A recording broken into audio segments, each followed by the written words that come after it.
Mopresidente Ramaphosa o na phimola ditshwarego tsa gagwe tsa gompieno morago gore setlhopha sa bagakolodi se se lebeletseng merero ya polaseng ya Phalaphala se fitlhelele gore o ka nne a gata ka kile molaotheo ga mmogo le maikano a kantoro ya gagwe.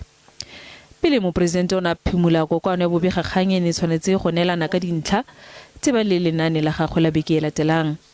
Morago o na kopa gore go arabela dipotsolotso kwa kgotlabosetšhaba diporofense go busediwe kwa morago. The letter noted that the Section 89 independent panel process has been unprecedented in the life of South Africa's constitutional democracy, and that the recommendations of the panel and their implications to the stability of the country required that the president take some time to carefully consider the contents of the report and the next course of action to be taken. Khabagare caucus ya ANC ya re mopresidente o tshwanetse go neelwa nako le gore le ene a akanye sentle. That is premature to even to call for that.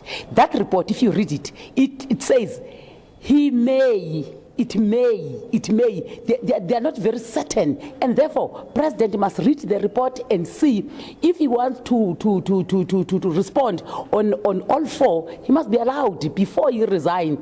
The question of resignation must not be forced on President. President must take a proper decision. In that report, there's nothing that is finding President guilty.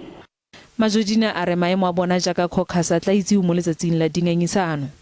They are not definite to say indeed he has. That is why when you appoint an independent panel, you are saying to it, go and check. If now they are saying there are signs, then subject that to a process. Don't conclude on a report. Subject the report to a process. That's what we are supporting. Let's subject it to a process. You'll remember that we're proactive to say let it be debated on the 6th, and we're going to debate it and close it. Pegelo e tla ngangisanelwa kwa parlamenteng ka la bobedi wa beke e tlang.